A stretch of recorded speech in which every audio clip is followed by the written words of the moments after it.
On September 16th of 2023, without warning, the Earth began to hum. A low, strange vibration reverberated through the crust. This set off seismic alarms all across the globe. For 9 days straight, the planet was pulsing with this horrifying rhythm, and scientists had no idea what was going on.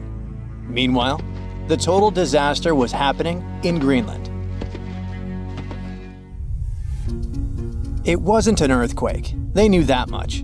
They could tell it by the rhythm. Since we all live on giant tectonic plates, they constantly move and slide on magma like icebergs on water. Sometimes, as they move, they can rub against each other or collide or break. In any case, all this causes an incredible release of energy that sends shockwaves through the ground. That's when we feel the ground literally shaking, and it's what we call an earthquake. These vibrations we feel are called seismic waves. Seismometers pick them up as pings or rumbles. In a typical earthquake, they create a bunch of different frequencies. It's a crazy chaotic mix of low and high frequencies, like smashing every piano key. What was weird about the Greenland event is that the signals weren't like that at all. It was a steady, single-frequency vibration, as if some ancient machine was stirring beneath the Earth. It's like one piano key being struck over and over, creating a doom-like, repetitive sound. Turns out, what they were hearing wasn't the noise of tectonic plates going wild. It was a phenomenon seismologists had never seen before. The days passed, and the mysterious noise just kept going. The vibrations repeated every 90 seconds, echoing around the world. The hunt for answers was growing more desperate. Seismologists had no idea what they were dealing with. They had to gather a huge international team of 68 people from 15 countries. All these scientists were gathering seismic data, satellite images, and doing some advanced math for several days, until they finally realized who the culprit was. Water. It all happened in a remote, desolate region of East Greenland. This place is full of fjords, narrow inlets of the sea between high cliffs, kinda like deep water-filled valleys surrounded by towering rocky sides. In this area, surrounded by jagged peaks and icy waters, the air was still. The landscape seemingly frozen in time. Nothing here changed much for years, until one day. A colossal landslide has unfolded in the Dixon Fjord. One of those steep mountainsides towering over the fjord at almost 4,000 feet high collapsed in a massive landslide. Picture a huge chunk of this mountain crumbling and crashing down into the fjord below. This sent a deluge of rock and ice crashing into the water. The impact was just apocalyptic, 882 million cubic feet of debris. That's enough ice and rock to fill 10,000 Olympic-sized swimming pools, or 10 Great Pyramids of Giza. And all this nightmare hurled into the water with such force that it kick-started a tsunami about 360 feet high, taller than the Statue of Liberty, into the air. What's crazy is that this incredibly powerful wave was trapped in the fjord by narrow cliffs, unable to escape. It's like water sloshing in a closed bathtub. For 9 days, the mega tsunami continued to churn through it. That's why we heard this endless hum. It was a rhythmic back and forth of the water slamming against the walls. The shockwaves were rippling deep into Earth's crust, vibrations so strong that they were picked up by seismometers around the globe. This was a phenomenon so rare, so unprecedented, that it left scientists stunned. It turned out to be a perfect storm of elements. A glacier, weakened by years of warming, could no longer bear the weight of the mountain above. This collapse was inevitable, and the chaos literally shook the Earth to its core. And people often hang out in this area with cruise ships passing by. We're lucky that no lives were lost in the disaster. It was a close call though. A tourist ship stranded in the area just 2 days before narrowly escaped the tsunami's reach by pure luck. But it doesn't mean there were no losses. The waves destroyed a nearby Inuit site, which was there untouched for over 200 years. They also swept away the huts at a research station that were about 43 miles away. The vibrations traveled from Greenland to the South Pole in less than an hour. That just shows how dangerous events like this can be. And this isn't the only place where such catastrophes are happening.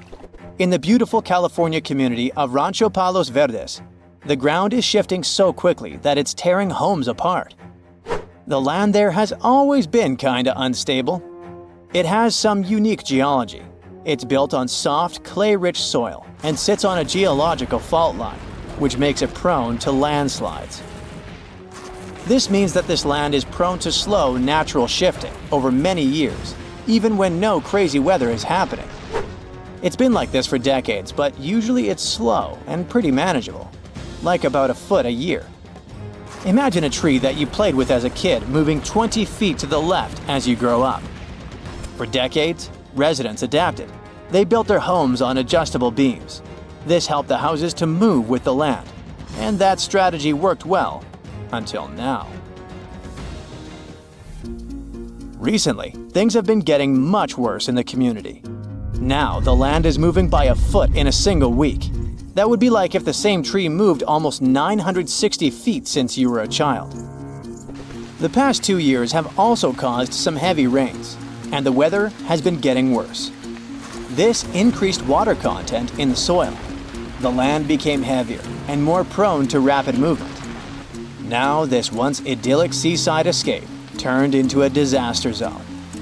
Cracks have appeared in closets, gardens, and roads, growing larger with each passing day. Streets that were once smooth are now buckled and twisted, with roads turning into a crazy theme park. Houses that once stood firm are being ripped from their foundations, some of them split in half. One of the houses had its front door 8 feet off the ground. Entire neighborhoods have been plunged into chaos. Utility companies had to switch off gas and electricity indefinitely to prevent potential disasters. The hardest hit is the coastal neighborhood of Portuguese Bend, where residents are living on the edge, literally. It always had amazing ocean views and cool sea breezes, with horses and peacocks still wandering the tree-lined streets. But now, it's like an earthquake hit. Only this time, the earth isn't stopping. For many, this place feels like paradise, if only the land would stop shifting beneath their feet. So the locals don't give up. Some of them had to leave, but many are determined to stay and fight, despite the destruction. But they still have to pour in hundreds of thousands of dollars to save their properties. People have installed generators to keep the lights on and set up sewer systems and pumps to drain the groundwater causing the landslides. Some say that the only way for these neighborhoods to survive might be to go completely off-grid, installing power walls to store energy and stuff like that. People are trying their best to run the sewer system off generators. They hope that they could get rid of this water in the soil that's causing these hellish landslides in the first place. They're determined to fight, but they will need help and support from the government to fight this disaster. Landslides are actually more common across the US than many might think. And new maps and data show that tons of people in the country might be in danger. Scientists managed to create the first very detailed, very cool map that shows where these landslides might happen, county by county. It's based on a lot of data and the history of 1 million previous landslides. They say that nearly 40% of the United States is at risk of experiencing landslide activity, which could lead to some insane catastrophes in certain areas. Luckily, now both residents and engineers can keep this in mind. But all this shows how vulnerable we are to natural disasters and how we should always stay alerted. Phew, you can finally send that last report for the day and breathe out. The weekend is around the corner. But just when you're about to hit send, you're alarmed by the low rumbling under your desk. Is it the light rail passing by? Unfortunately, that's not the case. It's a volcano speaking. What, here? In Arizona? That's right, the ground keeps shifting under Arizona, reminding us that Earth is alive. No panic though. Let's arm ourselves with some context. 20 American states have extinct, active, and dormant, currently sleeping, volcanoes. Among such states, you can find California, New Mexico, Nevada, Utah, and Colorado. On the bright side, Arizona's volcanoes are dormant at the moment, but it doesn't mean they won't go off in the near or not so near future. Now, how about traveling to Arizona to check the traces of its active volcanic past? They dot the desert landscapes of this state like spots dot a Dalmatian. There are entire volcanic fields southwest of Phoenix, east of Douglas, near Flagstaff, north of Kingman, and near the Mexico border. The most worrying thing about these fields is that even though they're not active at the moment, eruptions in this region might happen every 1,000 years or so. Well, the time seems to be up. The last powerful and destructive volcanic eruption occurred around 1,000 years ago at the Sunset Crater. Oh, this place is worth paying more attention to. And we will, but a bit later. First, we have to talk about hotspots. No, not that place where you can surf the web. In our volcanic context, a hotspot is a place where insane amounts of heat melt the overlying crust, Earth's thin outer layer, and form volcanoes. This heat rises from the mantle, which is located between our planet's dense, superheated core and the crust. Want to see an example of this type of volcanism? Welcome to the Hawaiian Islands. The Big Island has its active volcanoes because, at the moment, it's situated on top of the Hawaiian hotspot. The older Hawaiian Islands were once there too, but later they drifted off towards the northwest. It happened because that's where the oceanic crust on top of which they sat, namely the Pacific Plate, moved. Now, look at the world's ocean basins. Yes, they're literally dotted with islands that sit on top of hotspots, like Hawaii, Iceland, Samoa, the Galapagos. Those are probably the most famous examples. But don't think that continents can't host hotspots. They can, but those are far less common. One of the most famous continental hotspots is, I bet you know it. Yep, the one beneath the Yellowstone caldera. By the way, the caldera is a vast volcanic crater, especially one formed as a result of a massive eruption that led to the collapse of the mouth of a volcano.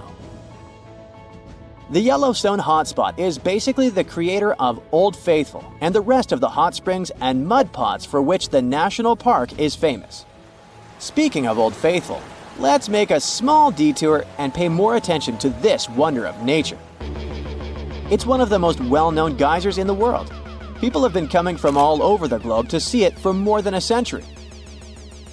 The cool thing about this geyser is that the likes of it can only form under very specific conditions. That's why they're pretty rare. Magma under the surface superheats pockets of underground water. The pressure there keeps growing until it eventually pushes the water upward with immense strength. A certain volcanic rock with a high silica content lines the tunnel through which this water escapes. Basically, it creates a unique pipe that can withstand unbelievable pressure and heat created by the water erupting above the ground. Old Faithful was the very first named geyser in Yellowstone. If you come to visit it expecting the thing to erupt every hour on the hour, you're gonna be disappointed. On average, Old Faithful erupts every 91 minutes or so, which isn't that bad either. Plus, you can download a special app which will provide you with the approximate time of the next eruption. But be very careful while visiting and stay away from the site. The water erupting from the powerful geyser reaches 204 degrees Fahrenheit. The steam is even more scorching, up to 350 degrees Fahrenheit. It's hot enough to bake a cake. But let's get back to our volcanic hotspots. Scientists still don't clearly understand why there aren't many hotspot volcanoes on continental crust. One reason might be that the continental crust is much thicker than the oceanic crust, which is about 4 times as thick on average. Another reason could be that most of Earth's crust, about 2/3 of it, is oceanic. This means that there's less continental crust for hotspots to form under. Now, I bet those of you living in Arizona will appreciate the following info. We'll talk about a volcanic field right in the heart of this state, the San Francisco Volcanic Field. That's a massive area filled with over 600 volcanoes. Yes, they're mostly small, but it doesn't make them any less impressive. They're scattered across 1,800 square miles in northern Arizona, a giant territory. Interestingly, scientists are still debating about whether this volcanic field is actually sitting on top of a hotspot. But one thing they agree upon, the volcanoes in this area get younger as you move east.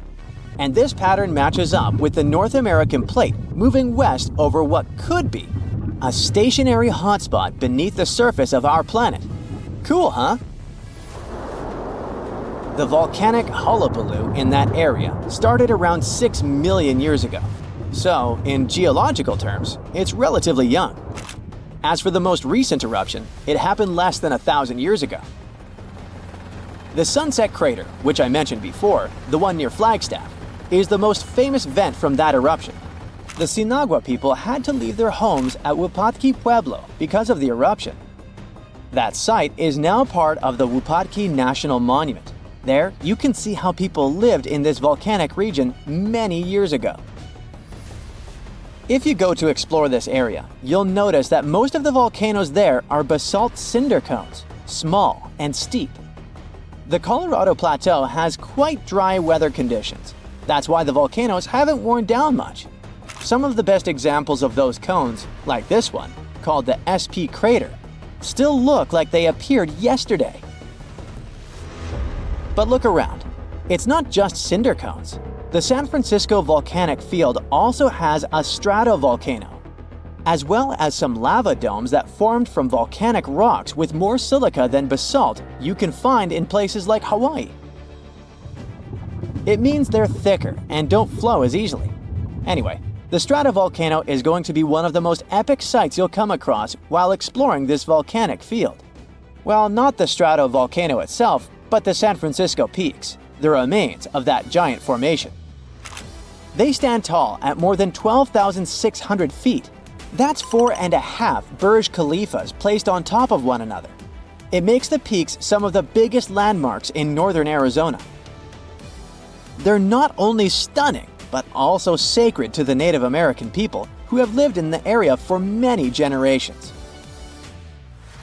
Now, unlike those super active volcanoes in Hawaii, the San Francisco Volcanic Field takes its time, thousands of years between eruptions. But you shouldn't relax just yet. Geologists say another eruption is likely to happen one day. It will probably occur in the remote eastern part of the field, away from big towns. Phew!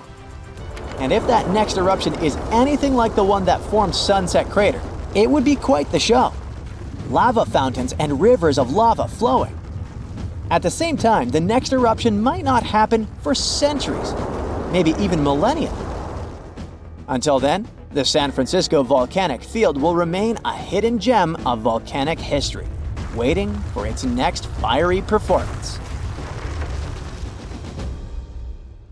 Ever wonder why, despite all our advancements in technology and science, there's a vast expanse of our own planet that we barely know about? Believe it or not, over 80% of our oceans remain uncharted territory. It's as if we've got this massive aquatic playground in our backyard, and we've barely scratched the surface. Also, did you know that only about 7% of our oceans have a special tag called Marine Protected Areas, or MPAs?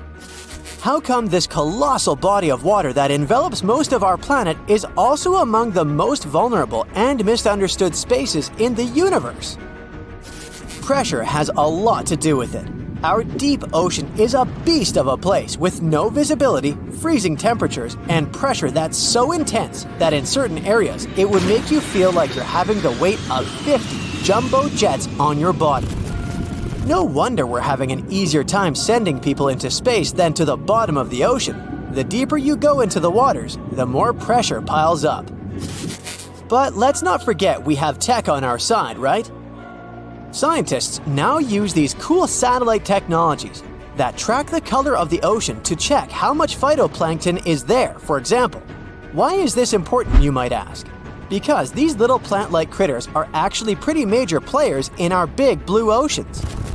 In the grand scheme of things in the aquatic world, phytoplankton is like the bedrock of the ocean food chain. It gives life to almost everything, from the tiny zooplankton, which are animal-like microorganisms, to those colossal, magnificent whales. When these technologies first came around, satellites could get clear images of the ocean faster than a ship could take the same number of measurements in 10 years. But it's not all about looking at the ocean from space. Sometimes you gotta dive in there and see it for yourself. Thankfully, we've come a long way in ocean exploration tech too. We've got things like floats and drifters that ride the ocean currents while collecting data, and a whole fleet of underwater vehicles, some of which are manned, some remote-controlled, and some even autonomous. Remember James Cameron, the guy who made the movie Titanic? He's super into exploring the ocean, and in 2012, he set a record by going down to the Mariana Trench in a vertical torpedo sub. He thinks there's nothing like being in the ocean and experiencing it firsthand. Other companies use a mix of technologies for their ocean explorations. It led them to discover amazing stuff like a deep-sea coral reef near Morocco, the only one still growing in the Mediterranean Sea. They've also discovered new species and documented ones previously thought to live only in the Atlantic. These efforts have convinced local authorities to declare some places as marine parks. As with most scientific areas, the road isn't without its bumps. These expeditions can cost quite a lot, and the lack of detailed maps and data only adds to the challenge. We can't always rely on bathymetric information, meaning the study of the ocean floor, because it's often not available. And that's the tricky part. We need to explore more to know more, but getting the funds for these kinds of projects can be tough when there are so many unknown variables. One particular company's explorations have helped protect nearly 4 million square miles of ocean so far. The data they collect during their expeditions is invaluable. It's used to identify new species, locate vulnerable habitats, and even show where threatened species are being overlooked. Their work helps dismiss excuses from local authorities who claim they lack the necessary information to establish more MPAs. The same company supports a goal known as 30 by 30, aiming to protect 30% of our oceans by 2030. It's a big target, and there's a long road ahead, but ongoing ocean exploration can provide the proof needed to keep more of our oceans safe. We also need to set aside areas for protection and research, even when we don't have all the facts just yet. On that note, some cool scientists have recently stumbled upon a gigantic and mysterious world beneath the Pacific Northwest coast's ocean floor. The best part is, this massive realm of life is pretty much cut off from the rest of the world above, making it like a secret underground club that only the best microbiologists have access to. Picture an active city, except the city is microscopic cracks in the basalt rocks of our oceanic crust, and its residents are microbes. These tiny creatures aren't like you and me. They don't rely on sunlight or the organic products of land and water ecosystems for sustenance. Instead, they thrive on chemical reactions with rocks and seawater. Scientists call this type of life chemosynthetic, which sounds complicated, but it basically means life sustained by chemical reactions. While this sort of life has been found deep in mines and around seafloor hydrothermal vents, the scale at which these creatures are found under the oceanic crust is unprecedented. It might even be the most extensive ecosystem on Earth. A geomicrobiologist from Denmark was part of the team that made this discovery. He claimed that over 50% of our planet's surface is oceanic crust, which is an average of 4 miles thick. Imagine the size of this chemosynthetic party happening down there. This discovery didn't happen overnight. Since the 90s, scientists have found weird tiny holes in the basalt rocks that make up much of Earth's outer crust. They seem like they might have been made by bacteria, but hey, there was supposed to be no life there. I mean, imagine trying to survive in a place that's hot, deep, dark, dense, and mostly devoid of the organic compounds we need for life. Yet, here they are. In the following years, more pieces of the puzzle fell into place. Scientists found that the oceanic crusts had different conditions at the centers and edges. At the centers, rocks are jam-packed with energy-rich compounds that support these tiny life forms. But by the time they reach the edges, these chemicals are all gone. Fast forward to now, and it's time to put the puzzle together. A microbial ecologist from the University of North Carolina worked on this research and says we now have solid evidence of microbial life in the cracks and crevices of deep ocean basalt.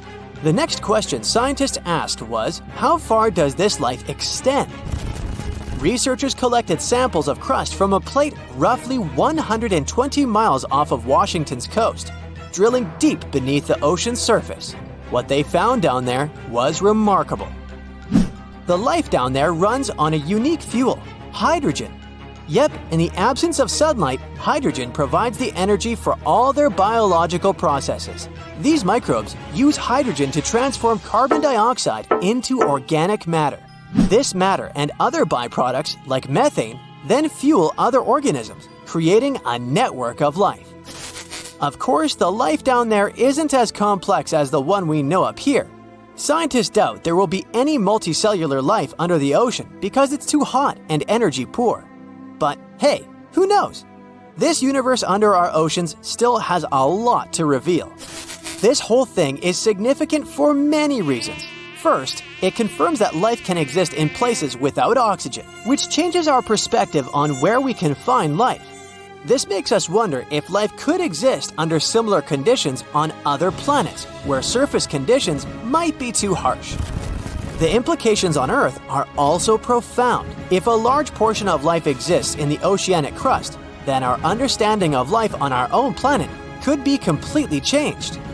This exciting discovery stretches our understanding of life and prompts us to keep exploring the mysterious depths of our oceans, pushing the limits of our understanding. NASA is also in on the whole deep sea exploration project. Why? Shouldn't they be preoccupied with outer space? Because they're hoping to find hints about what the oceans on other planets might look like. NASA specialists are really hopeful that by unearthing underwater secrets, we can solve some of the big questions about space. Plus, they're testing some nifty equipment for future journeys across our solar system. Ever wonder why, despite all our advancements in technology and science, there's a vast expanse of our own planet that we barely know about? Believe it or not, over 80% of our oceans remain uncharted territory. It's as if we've got this massive aquatic playground in our backyard and we've barely scratched the surface. Also, did you know that only about 7% of our oceans have a special tag called Marine Protected Areas, or MPAs? How come this colossal body of water that envelops most of our planet is also among the most vulnerable and misunderstood spaces in the universe? Pressure has a lot to do with it. Our deep ocean is a beast of a place with no visibility, freezing temperatures, and pressure that's so intense that in certain areas it would make you feel like you're having the weight of 50 jumbo jets on your body. No wonder we're having an easier time sending people into space than to the bottom of the ocean. The deeper you go into the waters, the more pressure piles up. But let's not forget we have tech on our side, right? Scientists now use these cool satellite technologies that track the color of the ocean to check how much phytoplankton is there, for example. Why is this important, you might ask? Because these little plant-like critters are actually pretty major players in our big blue oceans. In the grand scheme of things in the aquatic world, phytoplankton is like the bedrock of the ocean food chain. It gives life to almost everything, from the tiny zooplankton, which are animal-like microorganisms, to those colossal, magnificent whales. When these technologies first came around, satellites could get clear images of the ocean faster than a ship could take the same number of measurements in 10 years. But it's not all about looking at the ocean from space. Sometimes you gotta dive in there and see it for yourself. Thankfully, we've come a long way in ocean exploration tech too. We've got things like floats and drifters that ride the ocean currents while collecting data, and a whole fleet of underwater vehicles, some of which are manned, some remote controlled, and some even autonomous. Remember James Cameron, the guy who made the movie Titanic? He's super into exploring the ocean, and in 2012, he set a record by going down to the Mariana Trench in a vertical torpedo sub. He thinks there's nothing like being in the ocean and experiencing it firsthand. Other companies use a mix of technologies for their ocean explorations. It led them to discover amazing stuff like a deep-sea coral reef near Morocco, the only one still growing in the Mediterranean Sea. They've also discovered new species and documented ones previously thought to live only in the Atlantic. These efforts have convinced local authorities to declare some places as marine parks. As with most scientific areas, the road isn't without its bumps. These expeditions can cost quite a lot, and the lack of detailed maps and data only adds to the challenge. We can't always rely on bathymetric information, meaning the study of the ocean floor, because it's often not available. And that's the tricky part. We need to explore more to know more, but getting the funds for these kinds of projects can be tough when there are so many unknown variables. One particular company's explorations have helped protect nearly 4 million square miles of ocean so far. The data they collect during their expeditions is invaluable. It's used to identify new species, locate vulnerable habitats, and even show where threatened species are being overlooked. Their work helps dismiss excuses from local authorities who claim they lack the necessary information to establish more MPAs. The same company supports a goal known as 30 by 30, aiming to protect 30% of our oceans by 2030. It's a big target, and there's a long road ahead, but ongoing ocean exploration can provide the proof needed to keep more of our oceans safe. We also need to set aside areas for protection and research, even when we don't have all the facts just yet. On that note, some cool scientists have recently stumbled upon a gigantic and mysterious world beneath the Pacific Northwest coast's ocean floor. The best part is, this massive realm of life is pretty much cut off from the rest of the world above, making it like a secret underground club that only the best microbiologists have access to. Picture an active city, except the city is microscopic cracks in the basalt rocks of our oceanic crust, and its residents are microbes. These tiny creatures aren't like you and me. They don't rely on sunlight or the organic products of land and water ecosystems for sustenance. Instead, they thrive on chemical reactions with rocks and seawater. Scientists call this type of life chemosynthetic, which sounds complicated, but it basically means life sustained by chemical reactions. While this sort of life has been found deep in mines and around seafloor hydrothermal vents, the scale at which these creatures are found under the oceanic crust is unprecedented. It might even be the most extensive ecosystem on Earth. A geomicrobiologist from Denmark was part of the team that made this discovery. He claimed that over 50% of our planet's surface is oceanic crust, which is an average of 4 miles thick. Imagine the size of this chemosynthetic party happening down there. This discovery didn't happen overnight. Since the 90s, scientists have found weird tiny holes in the basalt rocks that make up much of Earth's outer crust. They seem like they might have been made by bacteria, but hey, there was supposed to be no life there. I mean, imagine trying to survive in a place that's hot, deep, dark, dense, and mostly devoid of the organic compounds we need for life. Yet, here they are. In the following years, more pieces of the puzzle fell into place. Scientists found that the oceanic crusts had different conditions at the centers and edges. At the centers, rocks are jam-packed with energy-rich compounds that support these tiny life forms. But by the time they reach the edges, these chemicals are all gone. Fast forward to now, and it's time to put the puzzle together. A microbial ecologist from the University of North Carolina worked on this research and says we now have solid evidence of microbial life in the cracks and crevices of deep ocean basalt. The next question scientists asked was, how far does this life extend? Researchers collected samples of crust from a plate roughly 120 miles off of Washington's coast, drilling deep beneath the ocean's surface. What they found down there was remarkable. The life down there runs on a unique fuel, hydrogen. Yep, in the absence of sunlight, hydrogen provides the energy for all their biological processes. These microbes use hydrogen to transform carbon dioxide into organic matter.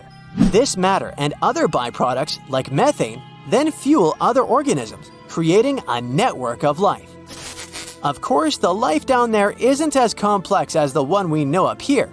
Scientists doubt there will be any multicellular life under the ocean because it's too hot and energy poor. But hey, who knows? This universe under our oceans still has a lot to reveal. This whole thing is significant for many reasons. First, it confirms that life can exist in places without oxygen, which changes our perspective on where we can find life. This makes us wonder if life could exist under similar conditions on other planets, where surface conditions might be too harsh. The implications on Earth are also profound. If a large portion of life exists in the oceanic crust, then our understanding of life on our own planet could be completely changed. This exciting discovery stretches our understanding of life and prompts us to keep exploring the mysterious depths of our oceans, pushing the limits of our understanding. NASA is also in on the whole deep-sea exploration project. Why? Shouldn't they be preoccupied with outer space? Because they're hoping to find hints about what the oceans on other planets might look like. NASA specialists are really hopeful that by unearthing underwater secrets, we can solve some of the big questions about space. Plus, they're testing some nifty equipment for future journeys across our solar system. The concept of oil on troubled waters may seem like a strange expression, but its meaning of calming a tense situation is well understood. The origins of this phrase, though, have a much more literal explanation. It's true that even the roughest waves can be subdued by simple oil. Just like you dress your salad with oil to make it nicer, you can dress the sea to make it calmer. At the end of the 19th century, captains from various ships shared their experiences of using oil to calm rough waves in letters to the New York Times. One of those captains, Olsen of the Norwegian bark Wilhelmine, detailed what he did to save his crew and ship during violent storms. Despite the challenges they faced, the oil trick proved to be a game changer, drying up the weather side of the deck and helping them navigate through heavy gales. His words hinted at a secret power hidden within these simple bags made of sailcloth filled with irregular animal oil. He used it several times, and each time, the technique worked like a charm. One time, his crew encountered heavy gales on their voyage to Belfast. They were causing quite a stir, but they managed to stay ahead of the game by deploying these bags made of sailcloth filled with animal oil. As soon as they released the bag from the cathead, the weather side of the deck dried up in no time, even as the seas continued to wash over it. It was pretty neat to see it working its magic without even needing to check if the bag was empty, as it was a real lifesaver. Their vessel was still a little shaky and taking on water on the lee side, but this little trick really helped them out. Captain Jenkins from the British steamer Francisco used a similar method to calm the seas during their voyage from Hull, England to Boston. They ran into some strong westerly gales, causing really big waves. They didn't want to head any further north, so they decided to stop the engines and chill for a bit. They stuffed some oakum into the pipes of the closets and filled them with oil, and it worked like magic. The sea calmed down along the side of the ship, the big waves disappeared, and they stayed nice and dry. In total, 12 masters shared their success stories of using oil against rough waves, with only one reporting that it didn't work as expected. The use of storm oil, as sailors called it, was a tried and true method of preserving crew, cargo, and livestock from the harsh sea conditions. The toughest thing some of them experienced was just a little spray. Their methods were a tad different, but all of them used oil. But what made this storm oil so effective? First off, let's clarify something. Storm oil is not your average supermarket olive oil. To be truly effective, storm oil must be made of that thick, next to water insoluble consistency. Technically, it acts like a surfactant. This practice is very old and has been used for many centuries. Since ancient times, people have poured oil to calm ocean waves. It was poured onto the ocean surface to reduce wave intensity, making it easier for sea rescuers and navigation. This spilled oil accumulates on the surface and creates a concentration gradient that leads to extra dissipation and damping as waves move. In the past, steamships and lifeboats from various countries were required to carry storm oil, as this practice continued until the late 20th century. It was included in the United States Maritime Service Training Manual as essential equipment for lifeboats, and British vessels were mandated to have it until 1998. Often, vegetable oil or fish oil was used as a cost-effective option. While those options were commonly used as storm oil substitutes, the thick consistency was the key to the oil's effectiveness. Storm oil has a dampening effect on water, absorbing some energy from the waves. It quickly forms a thin layer over a large area of the water surface, preventing wind from creating waves easily. The use of oil to calm ocean waves dates back to ancient times, with Aristotle and Pliny the Elder discussing its effects. Benjamin Franklin famously studied the calming properties of oil on waves during his trips to England in the 18th century. Communication between Franklin, William Brownrigg, and Sir John Pringle led to further exploration of this phenomenon. Agnes Pockels also made significant contributions to the study of storm oils through her experiments in Germany. She suggested that the calming effect of oil on water involved more than just reducing surface tension. Oil is definitely a game changer when it comes to calming rough seas. But it's not just any oil that does the trick. You gotta use the right kind of oil and apply it the right way. Forget engine oil and other petroleum products, they won't do much. Fish oils are where it's at, especially the thick ones. The problem is, modern ships and boats don't really carry fish oils, so folks end up using engine oils and bunker oils instead.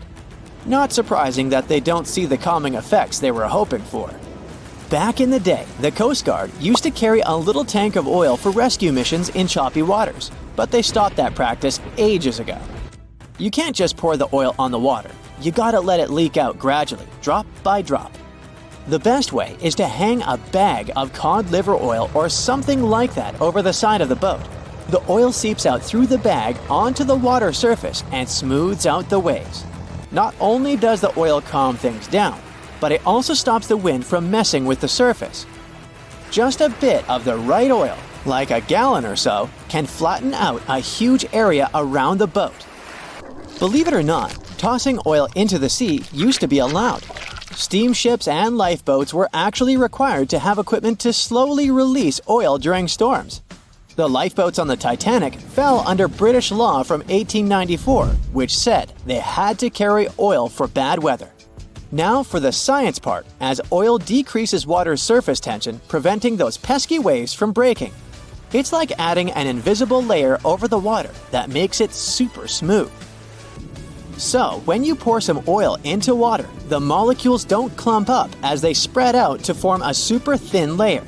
These oil molecules kind of do a somersault, standing on their heads and aligning with the water molecules like magnets. This creates a film on the water surface that is just one molecule thick. You can actually figure out the size of a single oil molecule by trying this out. For instance, one tester used a spoon that was under half an inch high, and the oil spot it spread out on the water was massive. If you do the math, you'll see that one molecule is incredibly tiny. Usually, wind creates waves by moving the surface of the water, but a layer of oil molecules acts as a barrier, stopping the wind from making waves and just pushing the oil around instead. This pretty cool trick has been used by all sorts of people throughout history for different reasons. I've already mentioned that Benjamin Franklin studied this phenomenon a lot, but he also liked to prank people by using this science. He would claim he could calm a choppy lake with just the touch of his cane. Turns out, he had a little vial of oil in the bottom of his cane that he could tap out onto the water surface. It made him look like some sort of magician or water-bending master. By the way, the science behind this trick is still used today. By putting a thin film of oil or smaller molecules like magnesium fluoride on glass, you can create invisible glass that reduces glare and reflection. This type of glass is used in smartphones, tablets, laptops, and glasses. How would you describe the shape of the planet we live on? It's definitely round, but it's not a perfect sphere. Because of the force of Earth's rotation, it's slightly flat on the North and South Pole. But there's more to it. The planet's rotation causes its sides to bulge outwards. The best term to describe our home planet is ellipsoid. Earth is nothing more than an oversized lumpy potato. These are the words of Atraji Ghosh, a solid Earth geophysicist from Bangalore. She and her team have been studying something called the Indian Ocean gravity hole. Sounds like the scenario for a science fiction movie, but it's very much real. We think of gravity as something consistent. If you drop a pen from your hand in Los Angeles and in Perth, they're going to fall to the floor at the same time. Well, this is not completely true. Gravity is connected with the mass of a celestial body. Astronauts on the surface of our moon don't walk, but move in hops. That's because Earth weighs 81 times more than the moon. Less mass means less gravity. Earth is more massive, so it has a stronger gravitational pull. But there's a catch. All this mass isn't distributed evenly across the planet. As a result, gravity varies as well. NASA has been mapping Earth's gravity field since 2002 using twin GRACE satellites. The maps they produced show where gravity is stronger and where it's weaker. Mountain ranges such as the Himalayas contain a lot of mass. This means they generate a stronger gravity field. The opposite happens in ocean trenches. The deepest of them is the Mariana Trench in the Pacific Ocean. You could almost stack 2 Mount Kilimanjaros inside it. The low concentration of Earth's mass below it means that the gravity field here is weaker. Places on the globe where huge chunks of mass are missing are called geoid lows. A geoid is an imaginary surface that follows the outline of sea levels around our planet. Imagine the Earth without any land. That shouldn't be too hard since the nickname of our home is Blue Planet. Now draw a curvy line along the surface of the oceans, and you get a geoid. In reality, the line stretches across oceans, as well as land masses. Scientists use this imaginary line to calculate the depth of tremors or objects that occur underground. When the wavy line goes down, that's a geoid low. The biggest of them sits at the bottom of the Indian Ocean.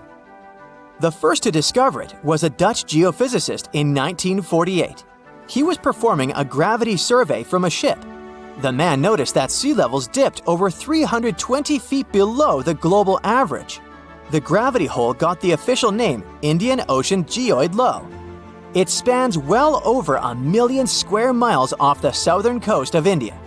If you went out at sea in the middle of the gravity hole, you wouldn't notice much, just an endless ocean as far as the eye could see.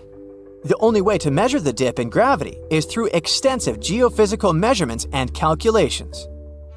The concept of a gravitational hole existed for nearly 2 centuries in the scientific community, but researchers could study it in high detail only after satellite measurements became possible in the late 20th century. A team of Indian scientists was determined to explain the anomaly that had been puzzling geologists for decades. They used supercomputers to simulate the seismic activity that formed our planet.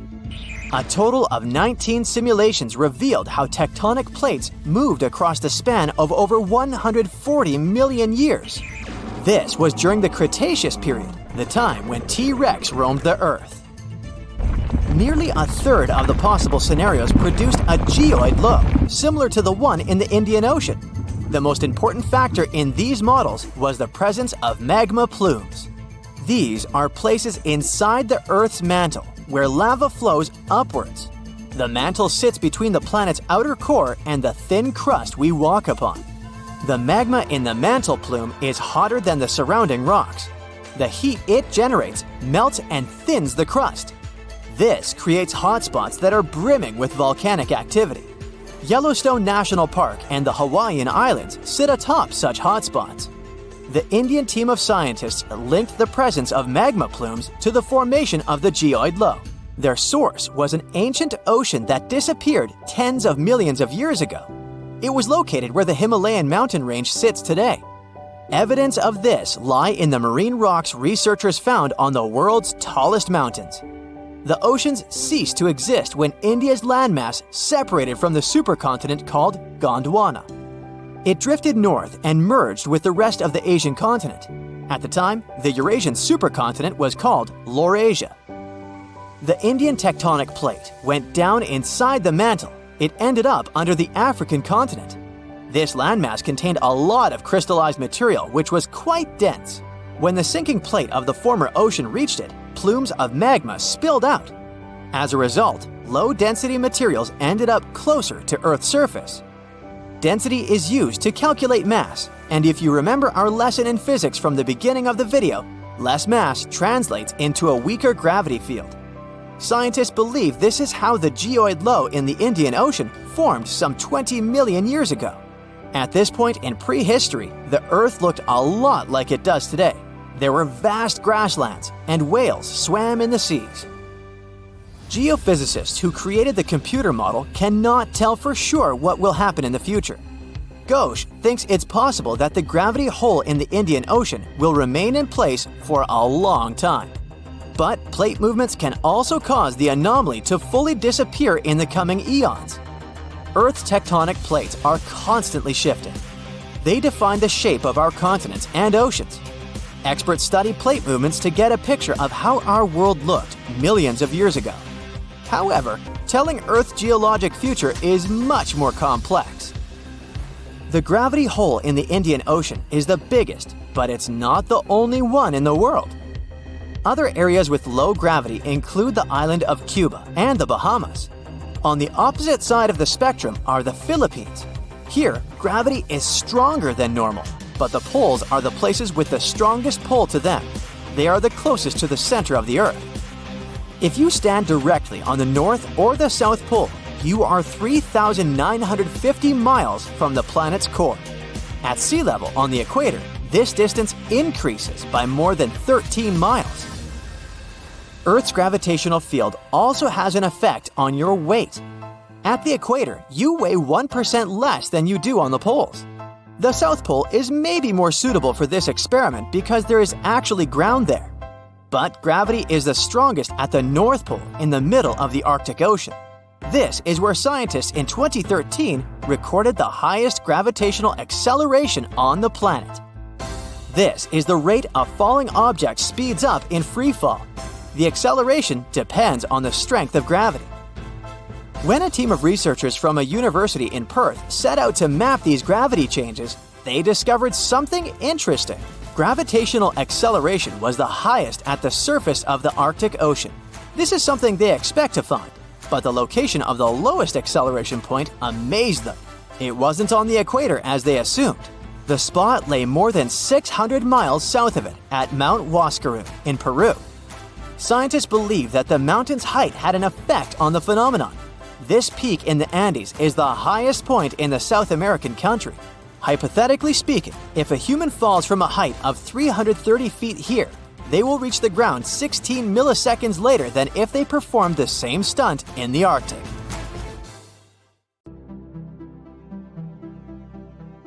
Back in 2018, the biggest active underwater eruption ever happened, at least the one that we could officially record. Scientists followed earthquakes that struck the area in the western Indian Ocean off Madagascar. Between 2018 and 2021, over 11,000 earthquakes struck a small island called Mayan between Madagascar and Mozambique. The strongest one had a magnitude of 5.9. Until then, this area had been pretty peaceful. There had only been 2 earthquakes recorded over 50 years. Along with regular earthquakes, there were also some unusual seismic hums, like earthquakes at pretty low frequencies, forming deep underground.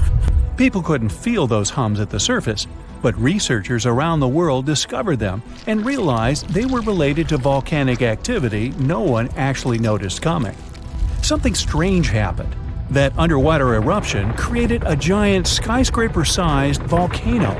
This new underwater volcano turned out to be around 1.5 times the height of One World Trade Center in New York, and almost 10 times bigger than the Statue of Liberty. The area where it appeared had been explored in 2014. but it was almost flat, peaceful, and empty back then. Now, there is an actual volcano nearly 8,500 feet below sea level. The volcano gets its magma from a super profound reservoir located nearly 34 miles underground. It's the deepest reservoir of volcanic magma that we know about. The Earth has layers, and the middle one is kinda chunky. It's very much like peanut caramel filling many chocolates have. Research shows there are probably hunks of oceanic crust deep inside the Earth's liquid mantle. They're stuck there, creating large lumps in something that was supposed to be a smooth layer. Our planet has a rigid outer layer. It includes a hot upper mantle and cracked crust. The hot mantle moves and churns all the time, making the crust at the surface move too. This way, the oceanic crust dives into the depths and makes huge magma plumes go up toward the planet's surface. Scientists even found an ancient piece of the Pacific Ocean hundreds of miles underneath China. Those are the old remains of the Pacific seabed from long ago, and they were pulled downward below Earth's surface into the mantle transition zone. This rocky slab that used to be at the bottom of the ocean is made of the crust and some solid parts of the upper mantle. Most of the volcanic activity on our planet happens where we don't even see it, under the surface of the ocean. About 70% of all volcanic activity happens in the oceans, and mostly in the area of the South Pacific, with over 1,100 volcanoes squeezed into that area. Coastal cliffs, mountain changes, soils, and sediments that line valleys. These are only a small portion of the rocks on our planet. Oceans hide so much more deep down below the Earth's surface. In between the Earth's surface and its core is the mantle. It's a warm, thick layer of rock that moves and flows constantly. Some hundreds of miles below, there's a place where diamonds grow. As they form, they go through high temperatures and pressure, after which they eventually freeze. That way, when they arrive at the surface, scientists can explore their structure, find out how they formed, and understand better what's going on in the depths of our planet. Thanks to diamonds, they realized the mantle was very wet, and it possibly contained much more water than all the oceans on Earth. Our planet is eating up its own oceans. As its tectonic plates move, dive, and go beneath one another, they drag huge amounts of water into the Earth's interior. The water beneath the surface of our planet can help with developing magma and lubricate faults, which actually makes earthquakes more likely to happen. Water is actually stored in the minerals. It gets incorporated into the planet's crust when new oceanic plates form. They go through the process of bending and cracking as they grind under other plates, and huge amounts of water then go deep into the crust and mantle. Scientists research an area that's 18 miles under the surface. They realize these zones pull 3 billion teragrams, which is more than 2 billion pounds. Any ocean is like a whole new world. There are incredible sceneries below the surface, magnificent waterfalls, lakes, and rivers. There are thick layers of salt beneath the seafloor, and rivers and lakes form because seawater goes through those layers and dissolves them, creating something that resembles pools. The dissolved salt makes the surrounding water denser. That water then settles there, which eventually forms underwater lakes or rivers. But there are also mountain chains, trenches, canyons. There's a canyon in the Bering Sea with more than 8,500 feet of vertical relief. This makes the Grand Canyon look way smaller than it is, since the underwater canyon is nearly 2,500 feet deeper. Deep parts of the ocean are really cold. The temperature of the water can be about 40 degrees, but at the bottom, water can get boiling hot. There are hydrothermal vents in the seafloor.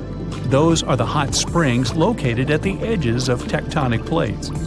The water they release can reach a temperature of up to 750 degrees Fahrenheit, but the pressure at such depths is very intense. So intense, no human being can handle it. Still, it's the pressure that keeps the water from boiling.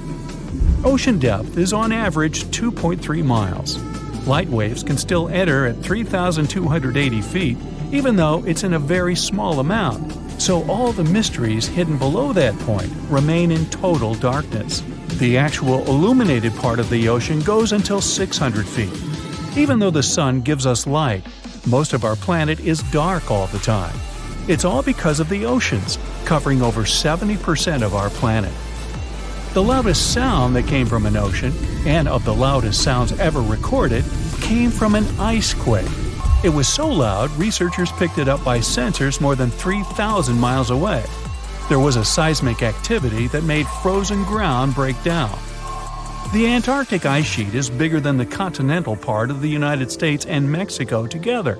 A big iceberg from Antarctica holds over 20 billion gallons of water, which could make a 5-year water supply for 1 million people.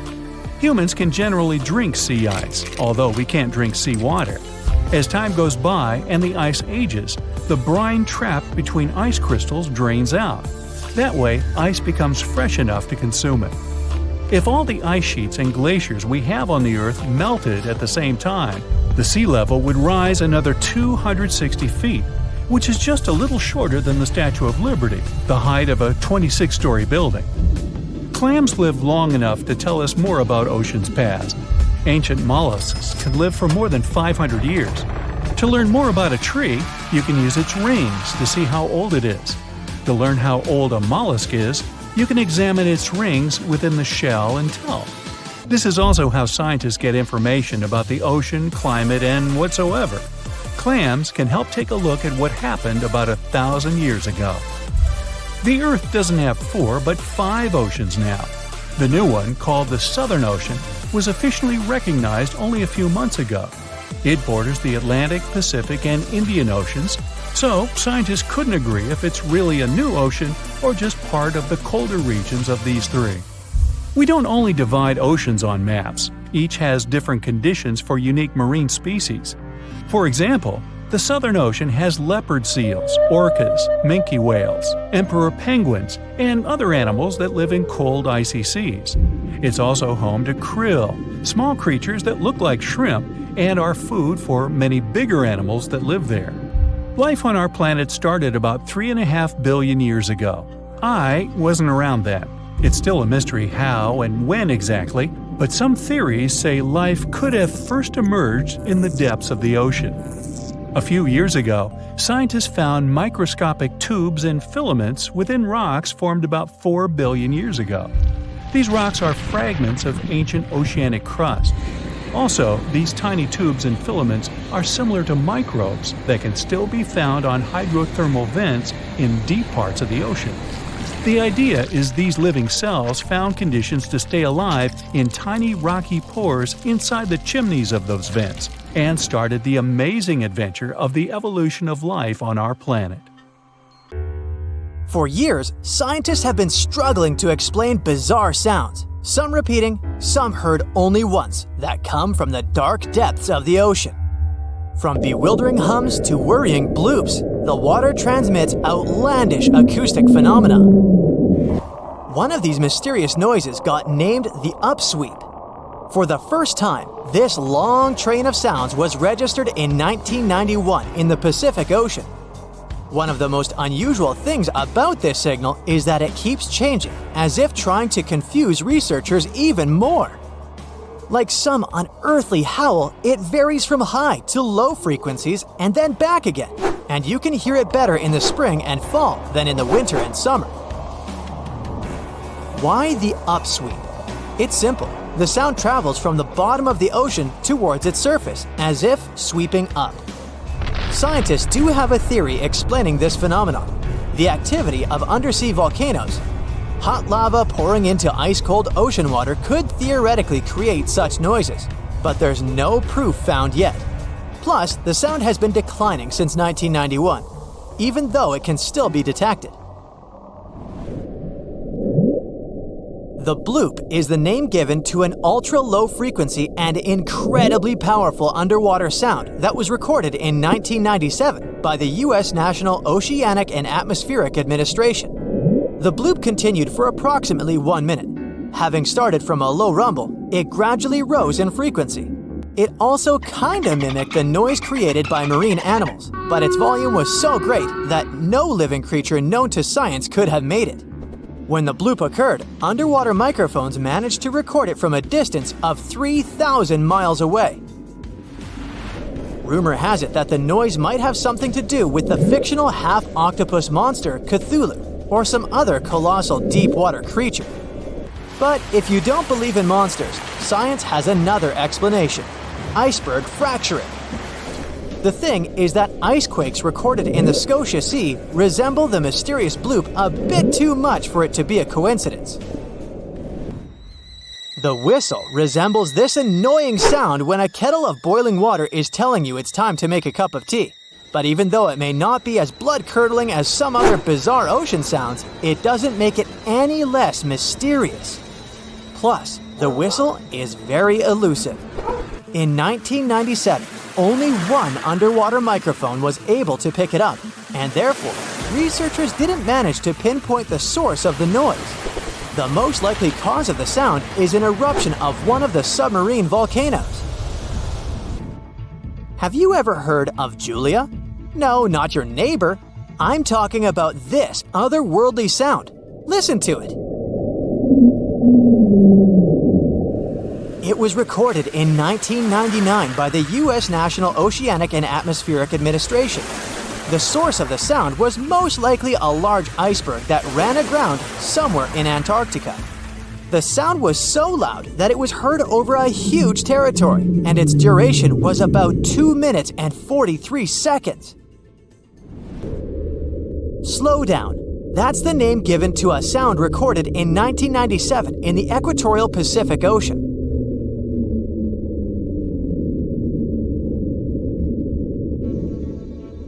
The sound was called this way because it slowly decreased in frequency over 7 minutes or so. It's been picked out a few more times since it was recorded for the first time. The source of the sound isn't very mysterious. Most likely, it was produced by a massive iceberg that became grounded in Antarctica, or it was caused by moving ice. By that, I mean the friction produced by a large ice sheet moving over land. The loneliest whale sound is often called the 52 Hz whale because the animal that creates it calls at a unique for these creatures frequency. When you listen to this sound, it sounds like a low bass note. At the same time, it's much higher than the normal frequency of the whale call, which rings between 10 and 40 Hz. Interestingly, scientists have been listening to the world's loneliest whale for decades, but haven't managed to figure out its precise location. Nobody knows whether the mammal is male or female, what species it is, or if the animal is still alive. After all, for the last time, its call was recorded in 2004. Earth-shaking booming sounds have been reverberating off some parts of North Carolina for more than 150 years. Called Seneca guns, they're most often heard near the coast.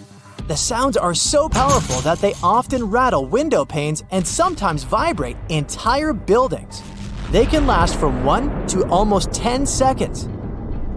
Even though scientists haven't cracked this mystery yet, there are some theories. They range from earthquakes to severe distant storms and quarry blasts. But even though the ground trembles every time the phenomenon occurs, no seismic activity coincides with these events. So far, scientists have come to the conclusion that the mysterious sounds happen in the atmosphere, not on or under the surface of our planet. If this theory is true, bolides might be the answer. These extremely bright meteors often explode once they enter Earth's atmosphere. Or Seneca guns might be born in the ocean. Sometimes, when enormous waves collide far away from the shore, you can hear it, even if you're nowhere near the coast. Seneca guns are a type of skyquakes. You don't need to travel to a particular part of the world to hear one of those. Mysterious sonic booms ramble from the sky everywhere, from the US to India and Japan. Just like Seneca guns, this sound phenomenon occurs mostly near the coast or a big body of water. Rattling glassware and windows in the nearby houses, skyquakes could be connected with ultra-fast airplanes breaking the sound barrier. But people started hearing the first skyquakes in 1824. The theories trying to explain this phenomenon include sand dunes shifting, meteors entering the atmosphere, distant volcanoes erupting, Earth's crust cracking during earthquakes, and even gas bursting out of underground vents in the sea or lake bottom.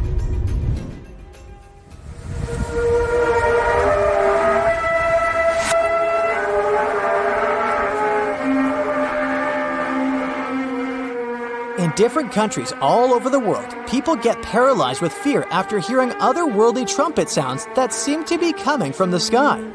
The inhabitants of the US, Canada, Australia, Germany, and the Philippines have already heard this hair-raising noise since it was first recorded in 2008.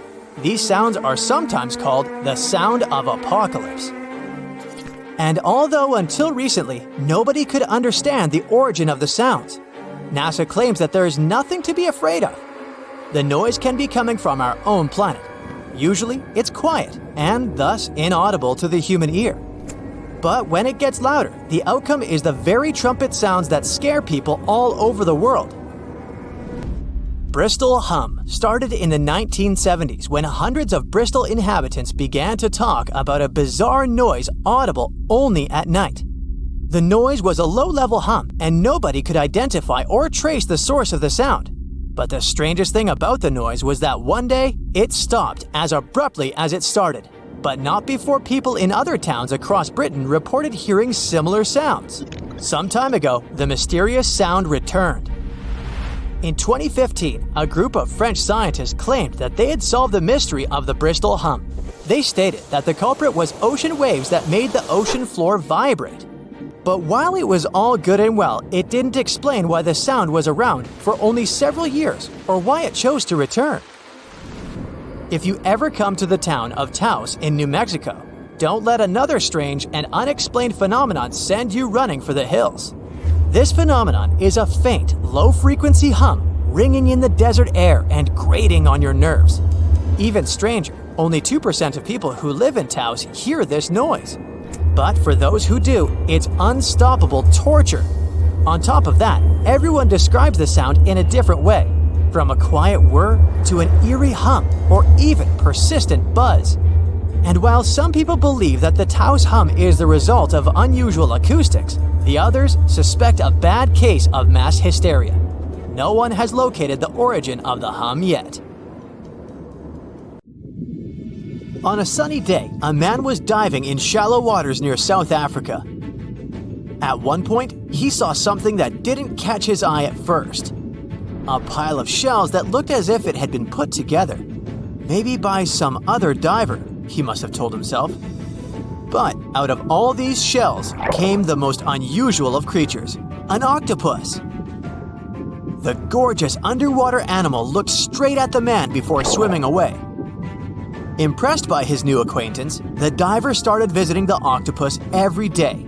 He watched it use shells and seaweed to protect itself and learned how it hunted and cared for its eggs. All these encounters became the basis for a now famous documentary. In the movie, the diver wanted to study the relationship between a wild octopus and its observer. Initially, the octopus was a bit too shy to let the man get close. But over time, it began to trust him and even explored his body. At one point, the octopus even rested on the diver's chest. The man soon began to look at the underwater creature as his octopus friend.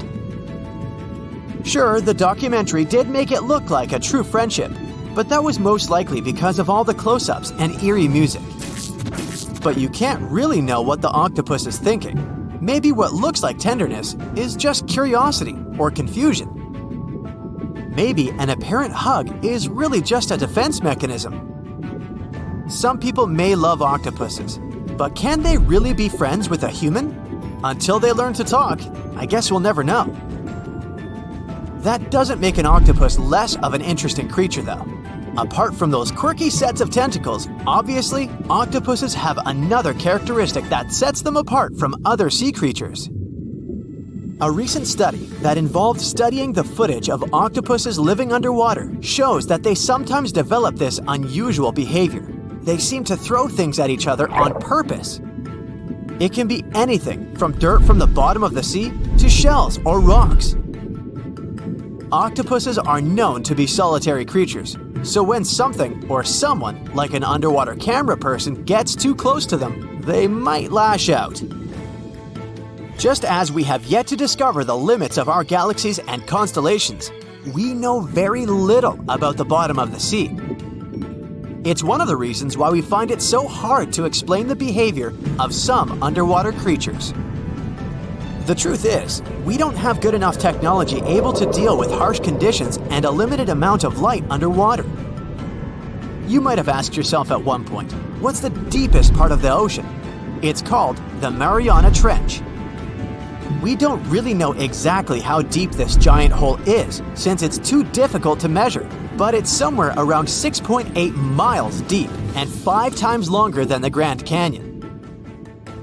This massive underwater trench was first studied back in 1875 with the help of a weighted rope. Back in 2012, a Canadian film director reached the bottom of the trench in a submersible vessel called the Deep Sea Challenger.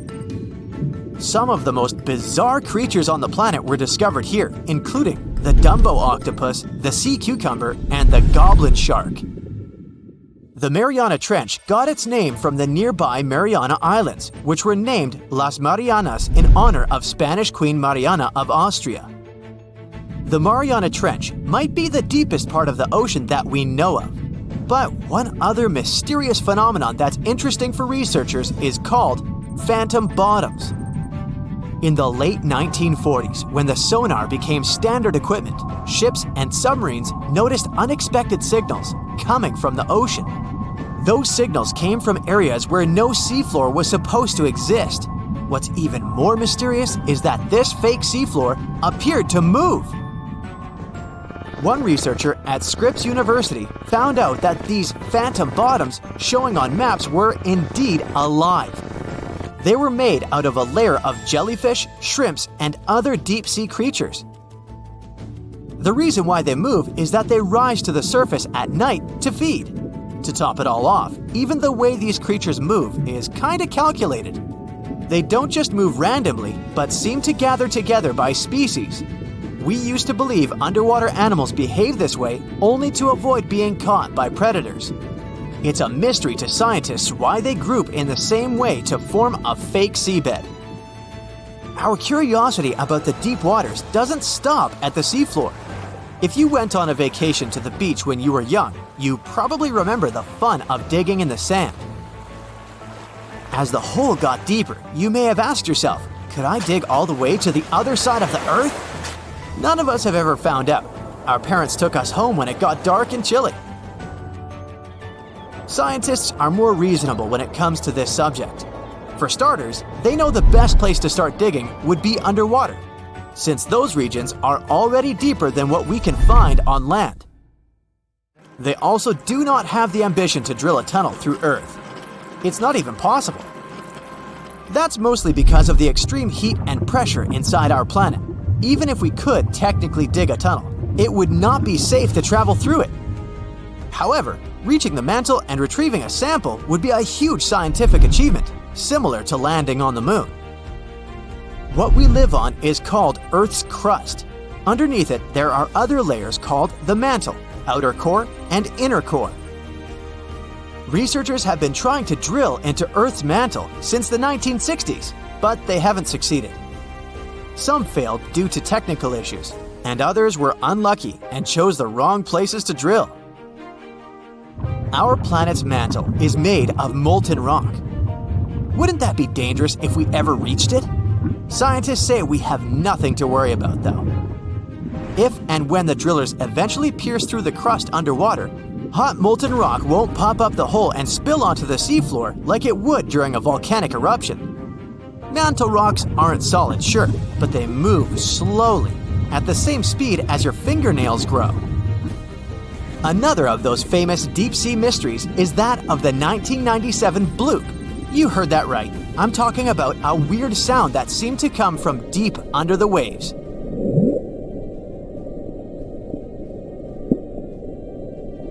People heard it in the South Pacific. No one had ever recounted a sound like that before. Some thought it must have been emitted by a strange creature living deep in the ocean. It didn't help that the noise came from a location mentioned in a story by famous writer H.P. Lovecraft. In his story, it was a creature called Cthulhu that lived there.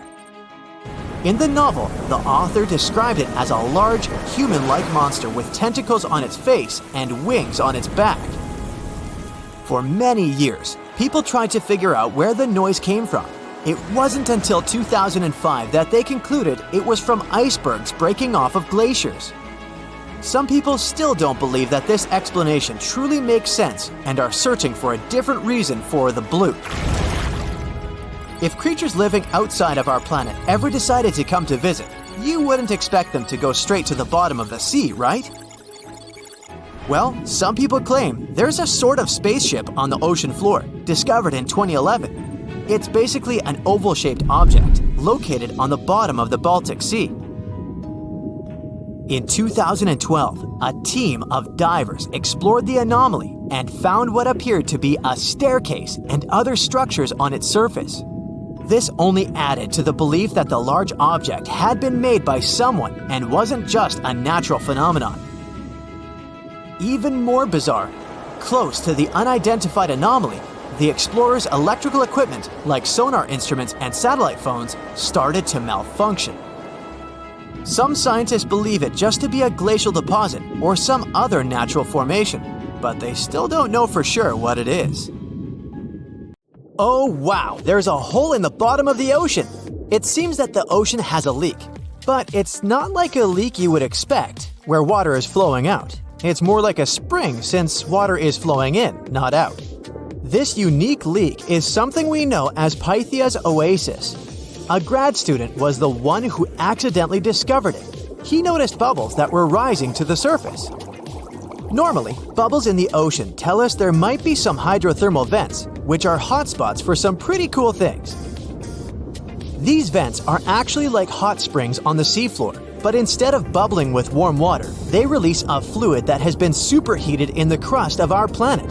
When seawater seeps into these cracks and travels deep into the crust, it comes into contact with the extremely hot mantle. This heats seawater to very high temperatures, and as it moves back up towards the surface, it carries dissolved gases and minerals. When the hot fluid shoots out of the vents, it mixes with the surrounding seawater and quickly cools down. Just a short distance away from the vent, the temperature can drop to a comfortable 68 degrees Fahrenheit or so, which is, as it seems, exactly what some creatures like. And there are some real weirdos living down there in the darkness, like ghostly fish, giant red-tipped tube worms, and a unique type of shrimp with eyes on their back. And some of them, like tube worms and bacteria, rely on the chemicals and minerals released by the vents to survive in harsh conditions. But in this case, the bubbling water didn't come from a hydrothermal vent. It was there because of a spring, and that's a bit more concerning. You see, the water in this reservoir needs to stay where it is. If too much of it seeps out, there could be some serious consequences, especially for the surrounding area. You can see this unusual leak along the Cascadia subduction zone, which is a massive fault line off the Pacific Northwest coast.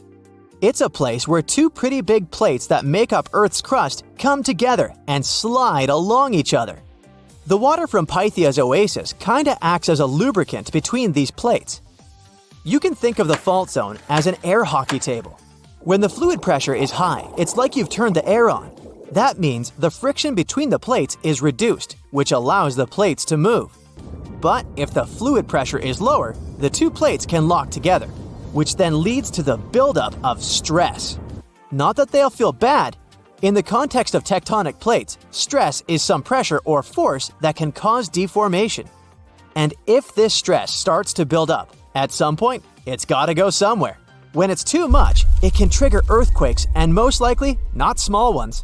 For example, a release of stress in the Cascadia subduction zone could lead to a magnitude 9 earthquake. For comparison, the biggest earthquake we've ever recorded happened in Chile in 1960, and it had a magnitude of 9.5. The damage was enormous. So we hope the water will stay in its reservoir and keep maintaining the delicate balance between the tectonic plates. We've explored only 5% of the ocean. Who knows how many cool things are there at the bottom, waiting to be found?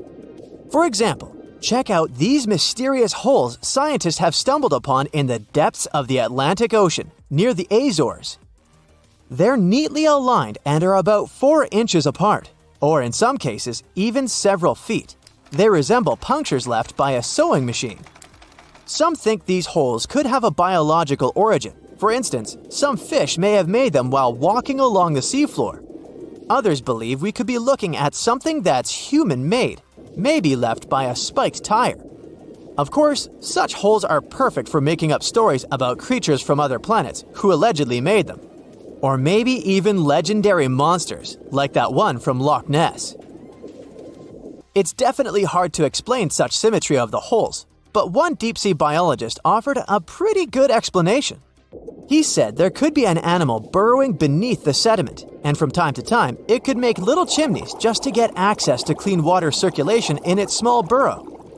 I mean, there are sediment piles around the opening of each hole, and they do support the idea that something pushed the soil from below. But there's still no proof these holes are actually connected beneath the surface. And there are also a lot of things hidden at the bottom of the oceans and seas that ancient civilizations left us.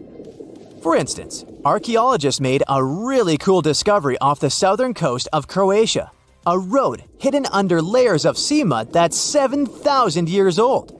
They found the ancient road at the sunken Neolithic site of Solin. The site of Solin was a human-made island in ancient times, and an archaeologist discovered it 2 years ago. He was studying satellite images of the area around Korčula, one of the beautiful Croatian islands. When he realized there could be something interesting at the bottom of the sea, he dove into the water with his colleague.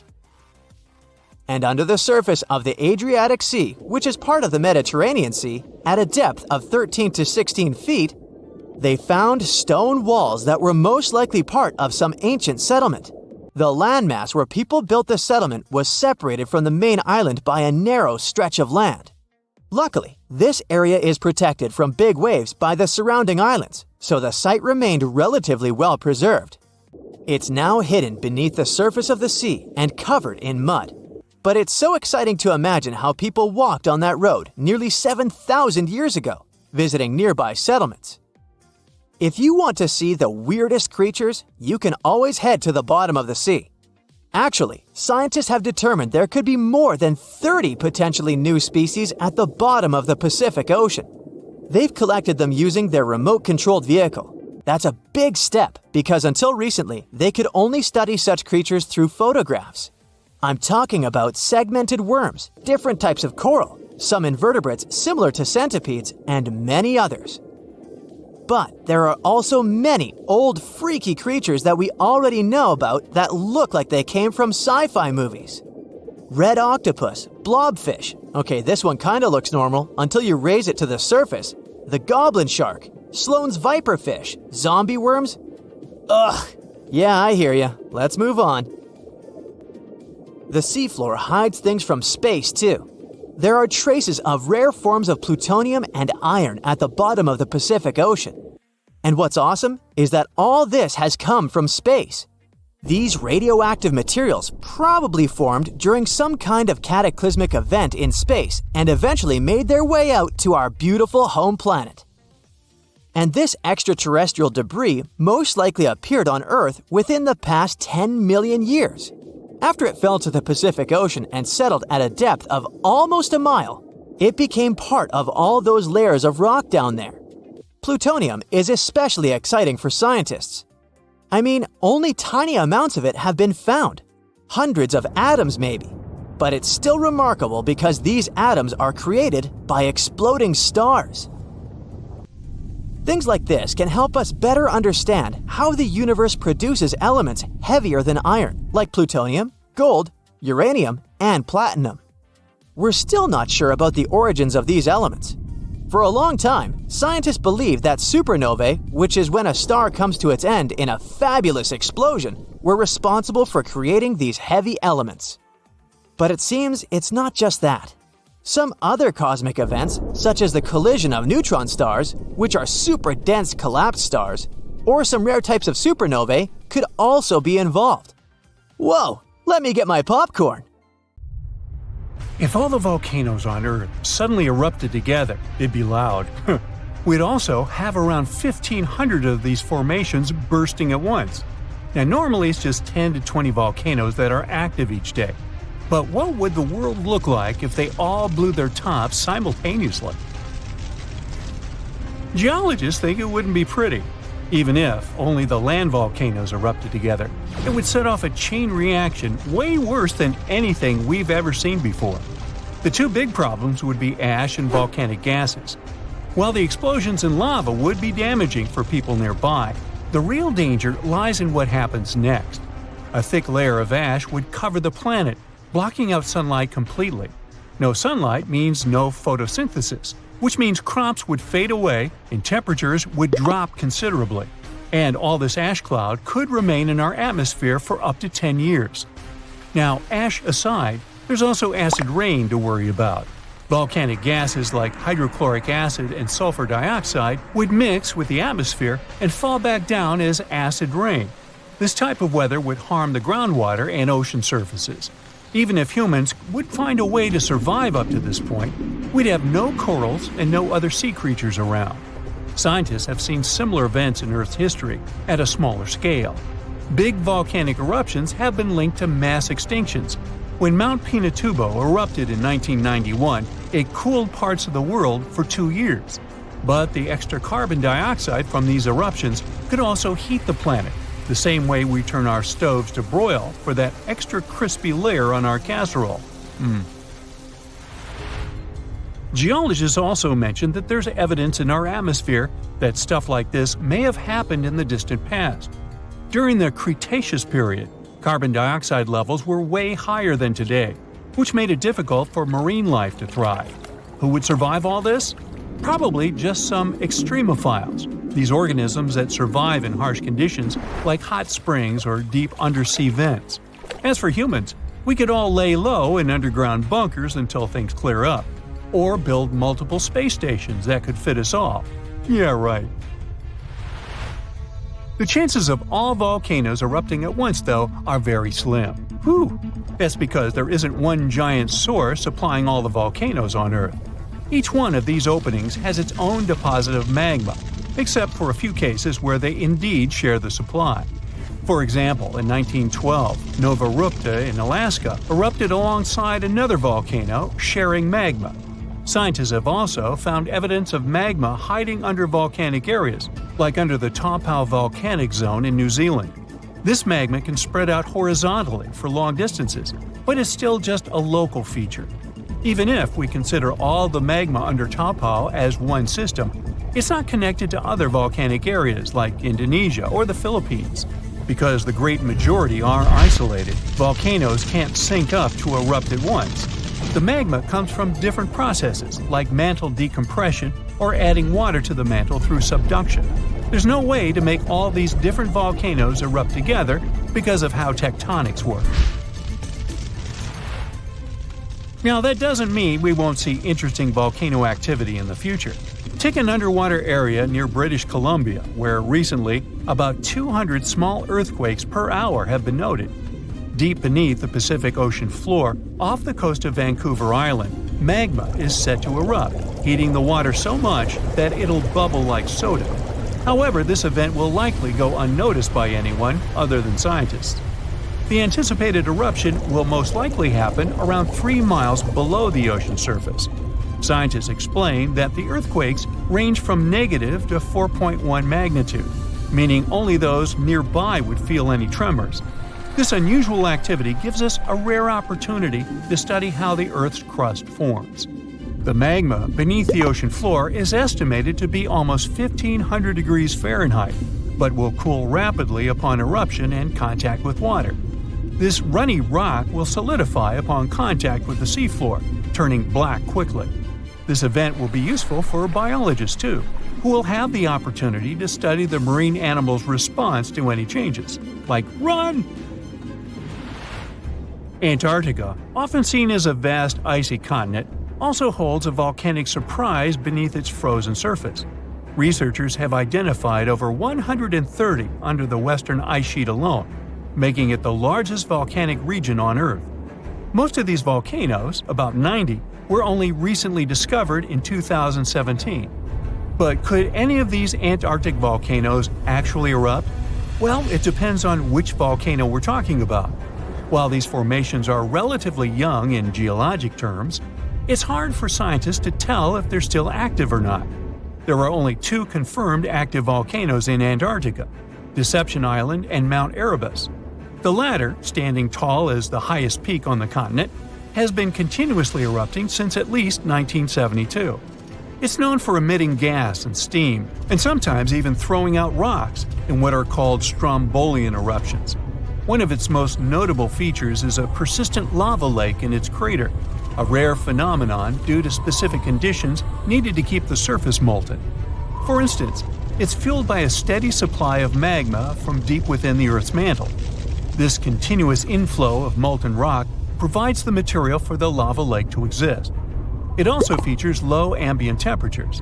Despite its location in Antarctica, Erebus has relatively mild temperatures in its summit region because of the heat generated by the volcanic activity. This allows the lava lake to remain liquid rather than freezing over. Deception Island, another active volcano, last erupted in the 70s. While it's currently not showing signs of imminent eruption, it's being monitored closely for any concerning activity.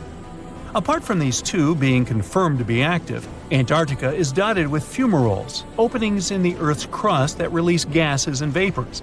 Sometimes these fumaroles can create icy towers reaching heights of 10 feet. What we should focus on is maybe supervolcanoes. They're this type that has the potential to produce the most massive and destructive eruptions. Unlike the typical one, which has a single vent, supervolcanoes have a vast magma chamber beneath the surface, spanning tens or even hundreds of miles in diameter. Their eruptions can have catastrophic effects on the surrounding area and even impact global climate patterns because of the amounts of ash and gases they spill out into the atmosphere. One famous supervolcano is the Yellowstone one, which some say is gearing up for another eruption. It has the capacity to unleash a colossal eruption, spewing over 240 cubic miles of material. As much as we'd like to predict its behavior, volcanoes don't stick to a calendar. On the contrary, eruptions simply happen when there's enough magma beneath the surface. There also needs to be enough pressure for the magma to travel upwards. As far as we can measure, these conditions are not currently met at Yellowstone. Sure, many volcanoes operate on a cyclical pattern, but that doesn't mean Yellowstone is overdue. In fact, Yellowstone has had just 3 major eruptions over the past 2.1 million years. Also, the term supervolcano refers to the formation's size, not necessarily how fussy it is. Yellowstone's monitoring is extensive, tracking seismicity, ground deformation, thermal emissions, gas, water chemistry, and surface changes. Signs of an eruption would include thousands of earthquakes over a short period. We'd also see deformation on the ground and weird gas emissions ahead of time. Stable as it might look like for now, the consequences of it having a major eruption could look ugly. Ash dispersion could blanket a 500-mile radius, potentially disrupting Midwest agriculture and clogging waterways. Ash and gas emissions into the stratosphere could induce global climatic effects, making our planet colder for several years. And yes, we've seen some research that it shows there's more liquid molten rock under the Yellowstone volcano than scientists believe. But that doesn't translate to imminent danger.